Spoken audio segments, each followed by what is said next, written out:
Good morning, sir.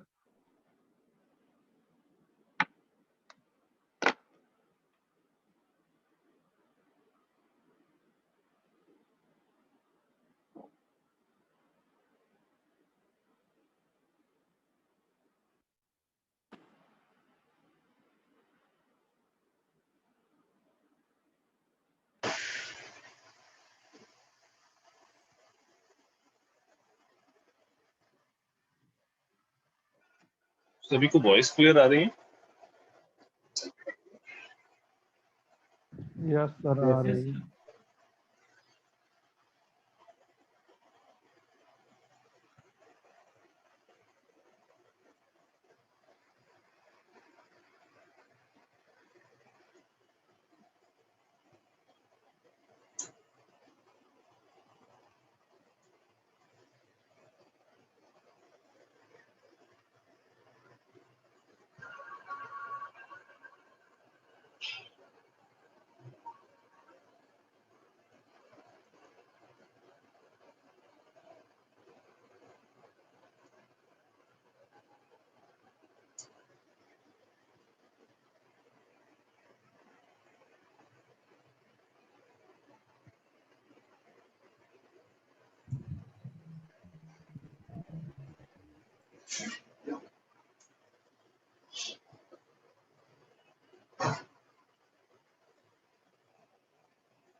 Last class में हम लोगों ने NBFM और WFM पे हम लोगों ने बेसिकली फ्रीक्वेंसी मॉड्यूलेशन के जो दो टाइप हो सकते थे वो टाइप हमने कहा था कि हम लोग NBFM आज स्टार्ट करेंगे। लास्ट क्लास तक हम लोगों ने फेस मॉड्यूलेशन की जो जनरल एक्सप्रेशंस थी और कैसे कुछ न्यूमेरिकल किए थे, ठीक है, और किस तरीके से हमने बात की थी कि भाई जो फ्रीक्वेंसी मॉड्यूलेशन है वो तुम्हारा नॉन लीनियर प्रोसेस है, ठीक। ये सारी बातें हुई थी। तो कल की जो क्लास में जो भी चीजें डिस्कस हुई उसमें किसी को कहीं कोई डाउट कोई दिक्कत आ रही?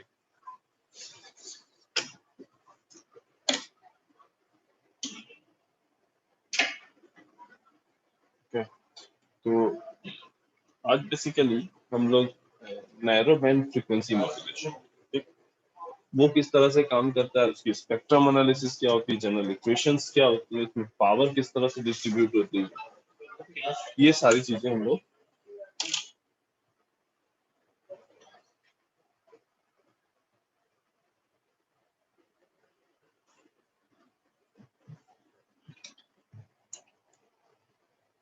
आज देखेंगे, ठीक। तो फर्स्ट ऑफ ऑल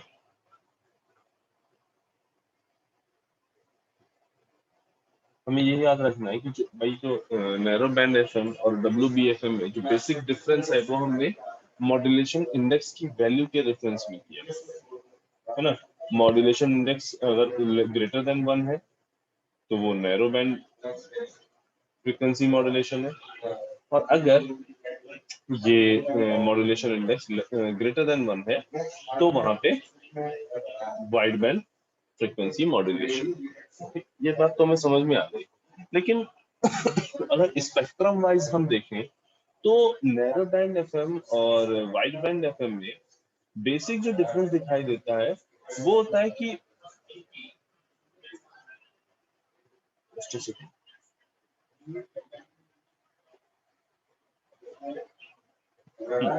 वो बेसिकली ये होता है कि भाई जब हम लास्ट टाइम जब एम्पलीट्यूड मॉड्यूलेशन में जब हम स्पेक्ट्रम ड्रॉ कर रहे थे तो हमने एक चीज देखी थी कि स्पेक्ट्रम में जो कन्वेंशनल एम्पलीट्यूड मॉड्यूलेशन का स्पेक्ट्रम था, उसमें एक तुम्हें करियर सिग्नल का पार्ट दिख रहा था, अपर साइड बैंड दिख रहा था और लोअर साइड बैंड, है ना। तो तब हमें समझ में आया कि भाई यहाँ पे जो तुम्हारा स्पेक्ट्रम है उसमें डिफरेंट डिफरेंट टाइप के कंपोनेंट दिखाई दे रहे हैं। अब यही स्पेक्ट्रल एनालिसिस जब हम एनडीएफएम और डब्ल्यूबीएफएम की करते हैं, तब हम देखते हैं कि जो नैरो बैंड एफएम है उसमें नंबर ऑफ जो अपर साइड बैंड और लोअर साइड बैंड वो काफी कम है इन कंपैरिजन टू डब्ल्यूबीएफएम। डब्ल्यूबीएफएम और एनडीएफएम में बेसिक डिफरेंस यही है कि यहाँ नैरो बैंड एफएम में हम जो हायर ऑर्डर के साइड बैंड्स होते हैं, मीनिंग जो हायर फ्रीक्वेंसी के जो साइड बैंड्स होते हैं, हम उनको अप्रोक्सीमेटली इग्नोर कर देते हैं। उनको हम क्या करते हैं, किसी तरीके से हम कुछ मैथमेटिकल एनालिसिस करके, कुछ मैथमेटिकल अप्रोक्सीमेशन लेके, अभी हम देखेंगे कौन से मैथमेटिकल अप्रोक्सीमेशन हम ले रहे हैं, उन अप्रोक्सीमेशन की हेल्प से हम क्या करते हैं, उन हायर ऑर्डर के साइड बैंड्स को हम इग्नोर कर देते हैं, ठीक। जबकि वाइड बैंड में हम उन साइड बैंड्स को भी कंसीडर करते हैं, ठीक। बेसिक डिफरेंस यही है कि यहाँ जो स्पेक्ट्रम में डिफरेंस दिखाई देता है, क्यों हम उसको वाइड बैंड और उसको नैरो बैंड बोलते हैं, ठीक। इसका जो फ्रीक्वेंसी बैंड है वो तुम्हारा नैरो होगा, जबकि वाइड बैंड में हम जाके देखेंगे कि अगर थ्योरेटिकली देखें तो वाइड बैंड का जो फ्रीक्वेंसी बैंड है वो इन्फिनाइट है, मीनिंग टिल इंफिनिटी तक कोई ना कोई साइड बैंड अकर कर ही रहा होगा। जबकि नैरो बैंड में यहाँ एक लिमिटेशन है, ठीक। और वो लिमिटेशन कहाँ से आई, उस अप्रोक्सीमेशन की वजह से ना। अब नैरो बैंड एफएम पे जाने के लिए हम लोग स्टार्टिंग करते हैं जनरल, जो हमने एक्सप्रेशन देखी थी फ्रीक्वेंसी मॉड्यूलेटेड, क्या थी, एसी कॉस 2 पाई एफसीटी प्लस बीटा साइन 2 पाई एफएम, ठीक है। तो ये इक्वेशन कब आई थी, जब हमने message signal MT is equal to क्या लिया था, एम कॉस 2 पाई एफएमटी, और C T is equal to क्या लिया था, ए सी कॉस 2 पाई एफ सी। तब हमें ये इक्वेशन एफएम की फ्रीक्वेंसी मॉड्यूलेटेड वेव की जनरल एक्सप्रेशन ये हमें मिली थी।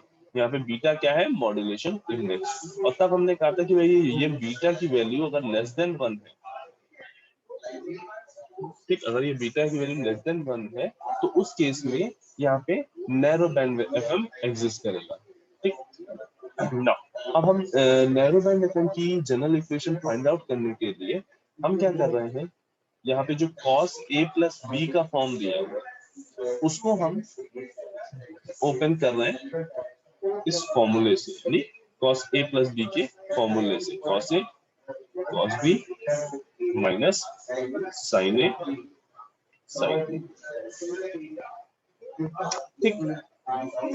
अब जब इसको ओपन करोगे तो क्या आएगा, ए सी cos a का मतलब cos 2 pi F C T, cos b का मतलब है कि cos दिस, ये टर्म b है, cos beta sine 2 pi F M T minus sine A क्या है 2 pi F C T into sine B क्या है, sine beta sine 2 pi F M T, ठीक। अब इसको ओपन करने के बाद बेसिकली हम अप्रोक्सीमेशन पे जाएंगे। अब ये अप्रोक्सीमेशन हो क्यों रहेगा, इस बात को समझो कि बेसिकली ये बीटा की वैल्यू हमने लेस देन 1 ली है, ये जो sign 2 pi F M T है इसकी भी वैल्यू स्मॉल है, यहाँ पर भी बीटा की वैल्यू हमने लेस देन 1 ली है और इसकी वैल्यू भी स्मॉल। तो ये जो ओवरऑल टर्म है beta into sine 2 pi F M T, ठीक, beta into sin 2 pi FMT ये वैल्यू काफी स्मॉल होगी। सिमिलरली यहाँ पे भी ये वैल्यू काफी स्मॉल होगी। ठीक, अब ट्रिग्नोमेट्री का एक रूल याद करो कि अगर थीटा काफी स्मॉल है, अगर थीटा काफी स्मॉल है तो cos थीटा को हम अप्रोक्सीमेटली इक्वल टू 1 लिख सकते हैं और sin थीटा को अप्रोक्सीमेटली थीटा के बराबर लिख सकते हैं। यही वो अप्रोक्सीमेशन है जो हम यहाँ NBFM में लेते हैं, जिसकी वजह से हायर ऑर्डर के जो तुम्हारे अपर साइड बैंड होते हैं, अपर साइड बैंड और लोअर साइड बैंड, वो तुम्हारे इग्नोर हो जाते हैं, जिसकी वजह से हमने क्या किया, यहाँ पे अप्रोक्सीमेशन कर लिया। उसकी वजह से क्या हुआ, केवल कुछ ही जो लोअर साइड, कुछ ही लोअर फ्रीक्वेंसी के जो लोअर साइड बैंड और अपर साइड बैंड होते हैं वही मिलते हैं, हायर ऑर्डर के टर्म्स इग्नोर हो जाते हैं। ठीक, अब इस अप्रोक्सीमेशन की वजह से होगा क्या, देखो कॉस और ये पूरा टर्म थीटा, तो ये पूरा टर्म ये इस पूरे टर्म को हम अप्रोक्सीमेटली इक्वल टू 1 लिख सकते हैं और इस वाले पूरे टर्म को हम approximately equal to beta sine 2 pi FMT लिख सकते हैं। ये क्यों लिखा भाई, sine theta is equal to theta approximately लिया है ना। अब इक्वेशन क्या बनेगी, एस, अब इसको हम इक्वेशन क्या लिख रहे हैं, NBFM।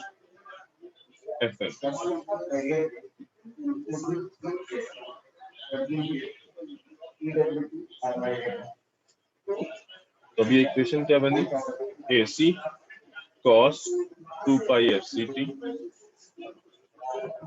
Minus AC sin 2 pi FCT into beta sin 2 pi FM।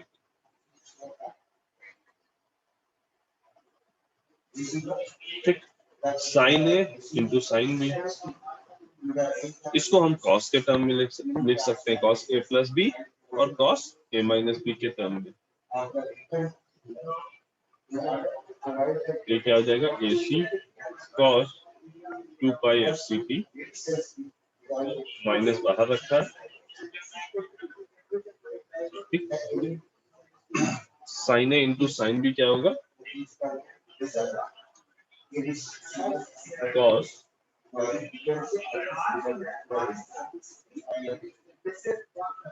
A plus B sorry minus B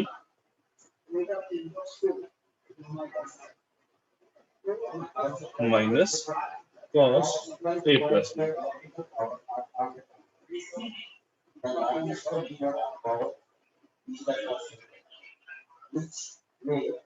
ठीक, और इसका जो एम्पलीट्यूड है वो हम यहाँ पे लिख रहे हैं, AC beta by,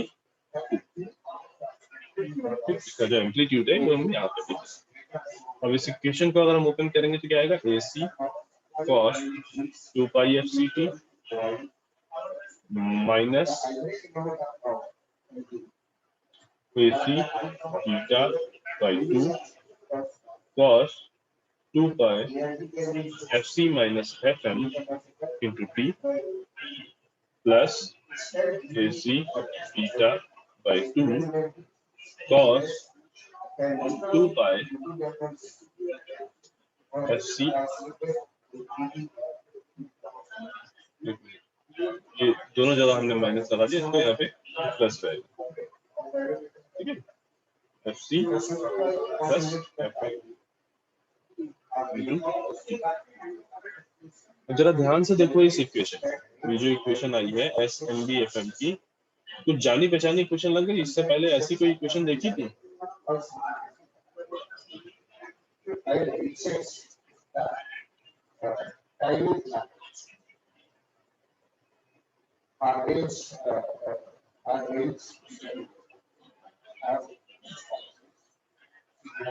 sir amplitude modulation के टाइम पे भी ऐसी इक्वेशन आती थी। तो हम एम्पलीट्यूड मॉड्यूलेशन देख रहे थे, तो वहां पर भी सेम यही इक्वेशन आ रही थी बट थोड़ा सा डिफरेंस था। ये जो यहाँ पे माइनस साइन नेगेटिव साइन दिख रहा है ना, नेगेटिव साइन मानी होता है, वहां पे ये साइन पॉजिटिव होता था। एम की जो इक्वेशन लिखते थे हम, वो कुछ इस तरह से लिखते थे, C cos 2 pi F C T plus A C mu by 2 cos 2 pi F C minus F M T plus A C mu by 2 cos 2 pi FC plus 2। तो यहाँ पे हमने एक चीज समझ में आई कि जो ये नैरो बैंड एफएम हमने जनरेट किया, उसकी और एएम की इक्वेशन में बेसिक डिफरेंस बस इतना सा दिख रहा है कि ये जो लोअर साइड बैंड है, ये जो लोअर साइड बैंड है, इसमें एक 180 डिग्री का फेज शिफ्ट आ रहा है, यानी ये नेगेटिव साइन आ रहा है। बस इतना ही डिफरेंस है एएम और NBF equation wise. But working wise इन दोनों में काफी डिफरेंस है, बट इक्वेशन वाइज अगर हम देखें तो केवल ये नेगेटिव साइन का ही हमें डिफरेंस यहाँ पे दिखाई दे रहा है। जबकि वर्किंग वाइज अगर हम कहें तो यहाँ पे हम एम्पलीट्यूड को, कैरियर सिग्नल के एम्पलीट्यूड को हम मॉड्यूलेट करा रहे हैं, जबकि एनबीएफएम में हम फ्रीक्वेंसी को मॉड्यूलेट कर रहे हैं, कैरियर सिग्नल की फ्रीक्वेंसी को मॉड्यूलेट करा रहे हैं। दोनों ही जगह पे चीजें डिफरेंट है, बट इक्वेशन वाइज जो डिफरेंस दिख रहा है वो केवल इस नेगेटिव साइन है। तो कई बार इस चीज पे डायरेक्टली क्वेश्चन आता है कि इन दोनों में डिफरेंस क्या है, या इन दोनों में सिमिलरिटी क्या है, या दिखाने को आता है कि शो करो कि किस तरीके से एनबीएफएम और एएम की इक्वेशन में इतनी सिमिलरिटी है, उसके बाद भी क्या एनबीएफएम के जो मॉड्यूलेशन के बाद उसका एम्पलीट्यूड में कुछ चेंज होता है, meaning before modulation and after modulation NBFM का जो एम्पलीट्यूड होता है वो भी क्या एम्पलीट्यूड मॉड्यूलेशन की तरह वेरी करता है, या मॉड्यूलेशन के बाद एम्पलीट्यूड तुम्हारा कांस्टेंट रहता है। अपनी ट्यूट 2 में देखना, ठीक है, आज उसको हम पोस्ट कर देंगे। ट्यूट 2 में देखना एक क्वेश्चन भी दिया हुआ है जिसमें आपको प्रूफ करना है कि जो एनबीएफएम है उसमें after and before modulation amplitude almost constant रहता है, जबकि एएम मॉड्यूलेशन में आफ्टर एंड बिफोर मॉड्यूलेशन तुम्हारा एम्पलीट्यूड वेरी करता है। ठीक, इसको प्रूफ करने के लिए हमें इन दोनों के फेजर डायग्राम को स्टडी करना होगा। इन दोनों ही के हमें फेजर डायग्राम को स्टडी करना होगा, और उस फेजर डायग्राम से हम बेसिकली एक्सप्लेन कर पाएंगे कि हाँ किस तरीके से एम्पलीट्यूड मॉड्यूलेशन में आफ्टर मॉड्यूलेशन एम्पलीट्यूड वेरी कर रहा है, जबकि एनबीएफएम में after modulation amplitude almost constant, exactly constant नहीं होता है बट अप्रोक्सीमेटली कांस्टेंट होता है। ठीक, चेंजेस एम्पलीट्यूड में नहीं होते। और वहीं अगर जैसे अभी हमने क्या केवल दो साइड बैंड्स लिए ना, एक एफसी माइनस एफएम पे, एक एफसी प्लस एफएम पे, ठीक, हायर ऑर्डर्स को हमने इग्नोर कर दिया अपने अप्रोक्सीमेशन की हेल्प से। अगर उन हायर ऑर्डर टर्म्स को भी अगर आप इंक्लूड कर लेते तो एनबीएफएम का जो ये एम्पलीट्यूड है वो आफ्टर और बिफोर मॉड्यूलेशन बिल्कुल भी चेंज नहीं होता, एग्जैक्टली सेम है। ठीक, अभी जब इसका जब फेजर डायग्राम करेंगे तब ये चीजें क्लियर होंगी। ठीक, अब ये तो हमें क्लियर हो गया कि भाई दोनों में डिफरेंस बेसिकली ये दिख रहा है कि जो लोअर साइड बैंड है इक्वेशन वाइज उसमें नेगेटिव साइन है, और that means lower side band जो है वो 180 डिग्री फेज शिफ्ट है। ना, अब अगर हम स्पेक्ट्रम ड्रॉ करें एनबीएफ, वो कैसे हम ड्रॉ कर सकते हैं? सिंपल, ये जो एनबीएफएम की ये जो इक्वेशन आई है, इस इक्वेशन का फोरियर ट्रांसफॉर्म ले लो और उस फोरियर ट्रांसफॉर्म को ड्रॉ कर दो। तो NBFM of F is equal to क्या हो जाएगा, AC/2। सबसे पहले हम cos 2 पाई FCT का फोरियर ट्रांसफॉर्म निकालेंगे, तो क्या आएगा AC/2 delta F minus FC plus delta F plus FC minus AC beta by 4 हमने इसका फोरियर ट्रांसफॉर्म निकालना है। तो AC beta by 4 delta F minus FC minus FM plus delta F plus FC plus sorry this was FC minus. ठीक, ये तुम्हारे lower side band का Fourier transform हमने फाइंड आउट किया। अब हम क्या करें, अपर साइड बैंड का फोरियर ट्रांसफॉर्म वो भी सेम होगा, बट यहाँ पे साइन चेंज होगा, यहाँ नेगेटिव है ये पॉजिटिव होगा। Delta F plus FC plus FM plus delta F plus FC plus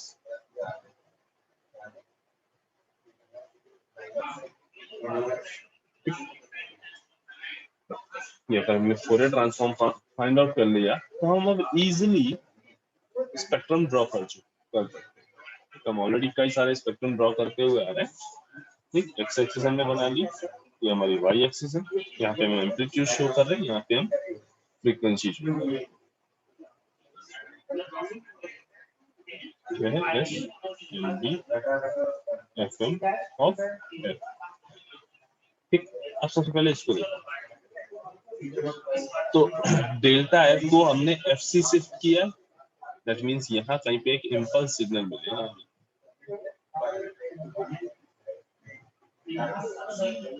और उस इम्पल्स सिग्नल का एम्पलीट्यूड कितना है, AC by 2। At the same time ये वाला टर्म देखो, डेल्टा एफ को हमने प्लस FC से शिफ्ट किया, यानी इधर जाएगा, यहाँ कहीं पे बनेगा। इसका भी एम्पलीट्यूड कितना है, AC बाई 2। अब कुछ देर के लिए इसको अभी रोकते हैं, पहले इसको बनाते हैं अपर साइड में। ठीक, अब यहाँ पे देखो डेल्टा एफ को शिफ्ट किया गया है FC प्लस FM, कहाँ किस साइड शिफ्ट किया गया है, राइट साइड। तो यहाँ पे कहीं पे बन गया, ये FC पे है, ये FC प्लस FM पे बन गया। सिमिलरली ये डेल्टा एफ को left side FC plus FM से शिफ्ट किया गया है, तो यहाँ कहीं पे दिखाई देने लगा minus of FC plus FM। ना इनका एम्पलीट्यूड कितना है दोनों का ही, AC बीटा बाई 4। इसका कितना है, AC बीटा बाई। ठीक, अब आते हैं जरा लोअर साइड।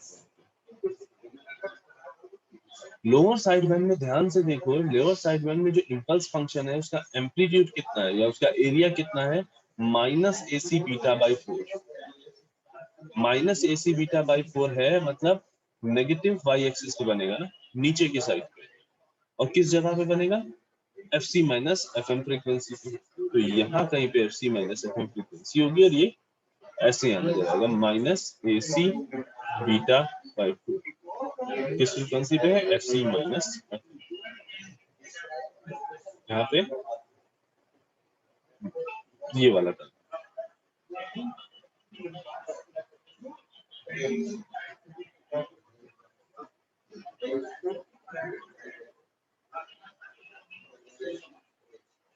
ठीक है ना, माइनस AC बीटा बाई, ये भी FC माइनस ये माइनस FC। ठीक, इस तरीके से हम स्पेक्ट्रम ड्रॉ कर सकते हैं। अब इस स्पेक्ट्रम को देख के हमें बताओ कि नैरो बैंड FM की बैंडविड्थ कितनी है।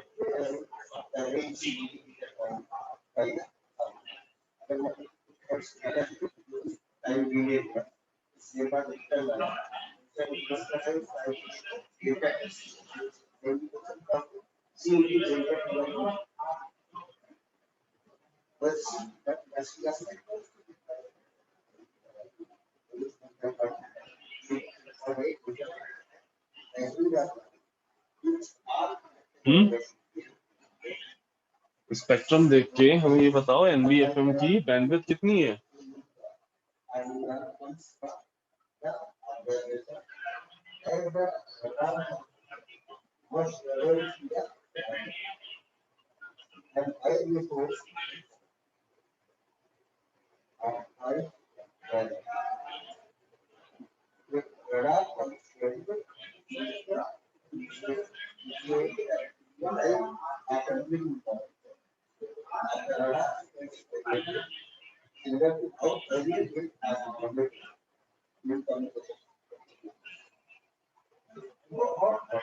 नहीं, एफसी प्लस एफएम नहीं होगी।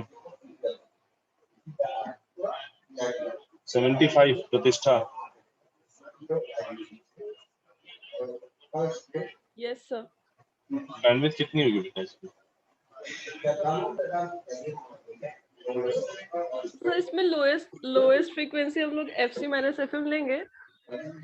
ये पूछ रहा है बेटा, बता रहे हैं। तो पूछ रहे हैं। हाँ देखो, लोएस्ट फ्रीक्वेंसी हम लोग यहाँ पे एफसी माइनस एफएम ही लेंगे। Sir 2 FM.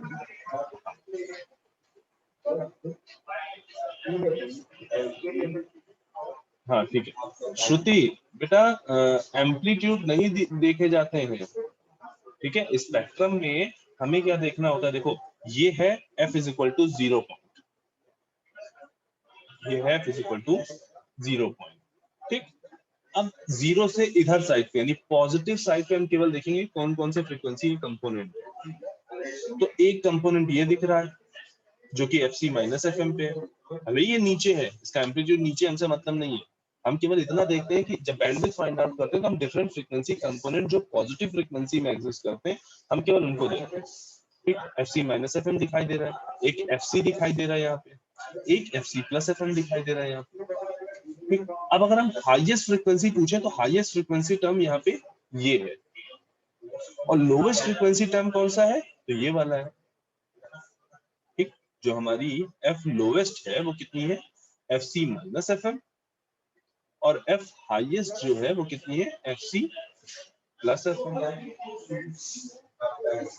और हमने तुम्हें बताया कि बैंडविड्थ किसी की भी फाइंड करनी है, ठीक, केवल F H minus F L कर, highest frequency minus lowest frequency. यहाँ पे पॉइंट जो याद रखना है वो ये कि एफएल और एफएच केवल और केवल पॉजिटिव साइड पे देखने हैं। मतलब ये नहीं सोचना है कि सर ये वाला तो और भी लोवेस्ट होगा ना, minus F C plus F, negative वाला नंबर है और छोटा होगा, ये नहीं सोचना है।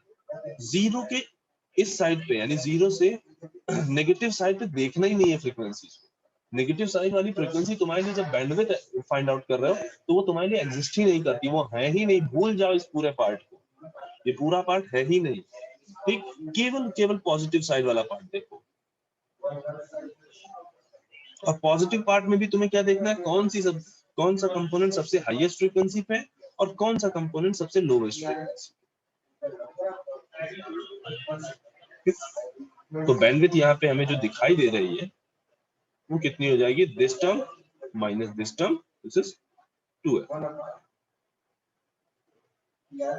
ठीक है।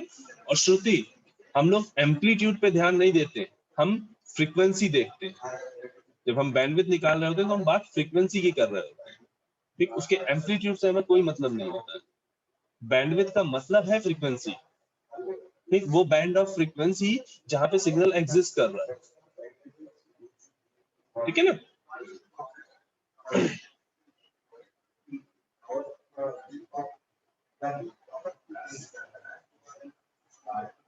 बेटा लोवेस्ट वाला 0 इसलिए ले लिए क्योंकि यहाँ पे कोई भी हमारा जो हमारा एनडीएफएम जो सिग्नल है उसका कोई भी कंपोनेंट यहाँ पे एग्जिस्ट नहीं कर रहा है। ये जो लाइन हमने बनाई है ये कोई इम्पल्स फंक्शन नहीं बनाया है यहाँ पे, ये केवल वाई एक्सिस हमने यहाँ पे शो की है। नॉर्मल जो कोऑर्डिनेट सिस्टम हम बनाते हैं एक्स एक्सिस और वाई एक्सिस, ये वो वाई एक्सिस है।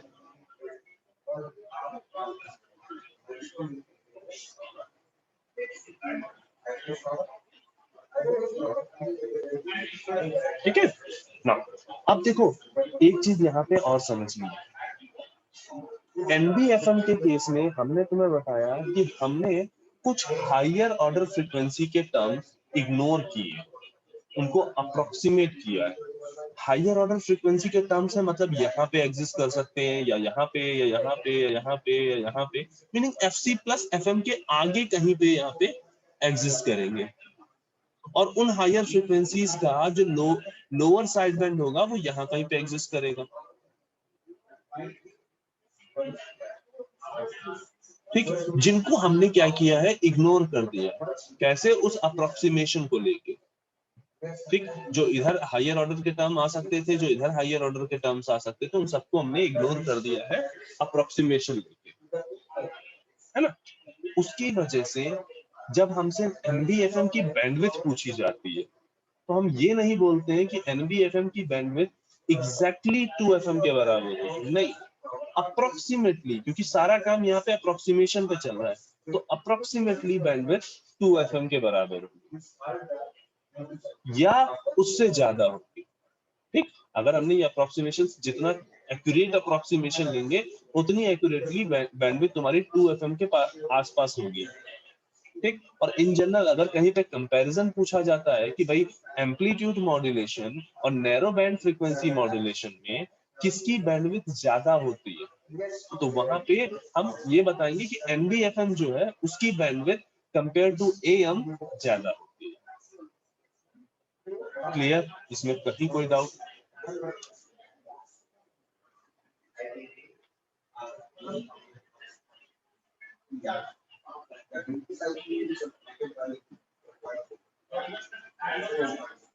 ठीक है, अब बात करते हैं पावर की। एनबीएफएम सिग्नल अगर हमें कहीं ट्रांसमिट करना है तो उसमें हमें कितनी पावर रिक्वायर्ड होगी। देखो, पावर ऑलमोस्ट सिमिलर है तुम्हारे एएम पे, जैसे तुमने एएम की कैलकुलेशन की थी, एकदम वैसे ही है। क्यों? क्योंकि ये देखो जो 180 डिग्री फेज शिफ्ट है, हमें ये बात ध्यान रखनी है कि जब भी हम पावर की बात करते हैं तो पावर बेसिकली डिपेंड करता है सिग्नल के एम्पलीट्यूड पे, ना ही उसके फेज पे, ना ही उसकी फ्रीक्वेंसी। फेज और फ्रीक्वेंसी से उसको मतलब नहीं है। ठीक, अच्छा, तो ये जो नेगेटिव साइन है भी, ये नेगेटिव साइन पावर को अफेक्ट नहीं करेगा। रीजन, हम इस सिग्नल की अभी निकालेंगे आरएमएस वैल्यू, ठीक, और जब आरएमएस वैल्यू लेते हैं तो वहां पे मॉड लगाते हैं, और वो मॉड्यूलस क्या करेगा, इस नेगेटिव वैल्यू को किसी काम का नहीं छोड़ेगा, कोई मतलब नहीं रहेगा। ठीक, तो इस टर्म की अगर हम पावर निकालेंगे, यानी power of lower side band, तो वो कितनी आएगी, इसकी peak value divide by 2, peak value divide by √2। हमें पता है ना, किसी भी साइनोसॉइडल वेव का अगर हम आरएमएस वैल्यू फाइंड आउट करें तो वो क्या होता है, Vm बाय √2, यानी पीक वैल्यू डिवाइड बाय √2। तो वही हमने किया, पीक वैल्यू डिवाइड बाय √2, और उस आरएमएस वैल्यू का अगर स्क्वायर कर दो तो वो हमें पावर मिल जाती है। इसी तरह से इसकी भी पावर क्या आएगी, पावर ऑफ यूएसबी, वो क्या आएगी, AC बीटा बाय 2 अपॉन √2 का होल स्क्वायर। सिमिलरली इसका पावर निकालोगे तो क्या आएगा, AC बाय √2 का होल स्क्वायर, है ना। अगर हम टोटल पावर की बात करें, टोटल पावर हमारी किसके बराबर होगी, carrier power plus lower side band की power plus upper side band की पावर। ठीक, कैरियर पावर हमारी कितनी आ रही है, AC स्क्वायर बाई 2 प्लस, वहां पे अभी हमने जैसे निकाली बस वही वैल्यूज यहाँ पे रख रहे हैं, AC square beta square by 8 plus AC square beta square by 8। और इसको थोड़ा सा और सॉल्व करेंगे तो ये क्या हो जाएगा, AC square by 2 1 plus beta square by 2।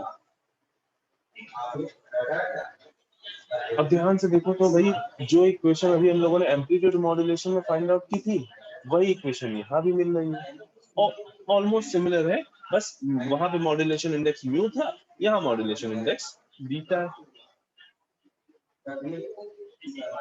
ठीक, इस पावर को भी हम क्या लिख सकते हैं, EC 1 प्लस बीटा स्क्वायर 2। तो पावर जो कंज्यूम कर रहा है ये, वो ऑलमोस्ट सिमिलर कर रहा है एम्पलीट्यूड मॉड्यूलेटेड वेव की तरह, जब म्यू और बीटा इक्वल होंगे तब। अगर हम कहीं पे ये बात बोल रहे हैं कि भाई power of MBFM and power of AM both are equal, ठीक, तो वो तब होंगे जब मॉड्यूलेशन इंडेक्स दोनों के इक्वल है ना। अदरवाइज इक्वेशन दोनों की सिमिलर ही दिखाई देती है, जो मैथमेटिकल इक्वेशन है पावर की, वो दोनों की ऑलमोस्ट सिमिलर ही दिखाई देती है।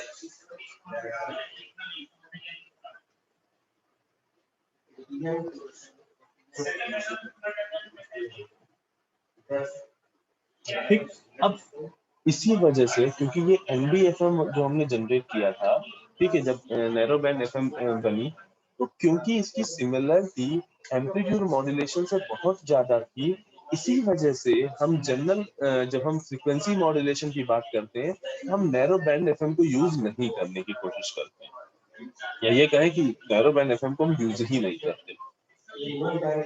ठीक, बेसिक रीजन इसका क्या है कि हाँ भाई काफी सिमिलरिटी है AM से, कोई फायदा नहीं है, नॉइस में भी इम्यूनिटी बहुत ज्यादा नहीं मिलती है, इन सब चीजों की वजह से हम इग्नोर करके चलते हैं कि भाई NBFM की बजाय हम वाइड बैंड FM यूज कर लें। अभी जब आगे वाइड बैंड FM समझेंगे तो हमें क्लियर होगा कि हाँ भाई इसमें क्या क्या बेनिफिट्स मिलते हैं, कैसे इसकी बैंडविड्थ वगैरह चेंज होती है। ठीक, तो हम in general narrow band FM को नहीं यूज करते। ठीक, दूसरा रीजन ये भी है नैरो बैंड FM को ना यूज करने का, कि ये जो वाइड बैंड FM है ना, ये नॉइस से काफी इम्यून है in comparison to NBFM। Narrow band FM के कंपैरिजन में वाइड बैंड FM जो है वो तुम्हारी नॉइस से ज्यादा इम्यून है, मीनिंग नॉइस का इफेक्ट जो है वो WBFM पे कम पड़ेगा और NBFM पे ज्यादा पड़ेगा। ठीक, जब उन दोनों को आपस में अगर हम कंपेयर कर रहे हैं, नॉइस का इफेक्ट उन दोनों पे तब। ठीक है, कोई डाउट? ठीक है, एक काम करो, सभी लोग क्लास को रीज्वाइन कर दो।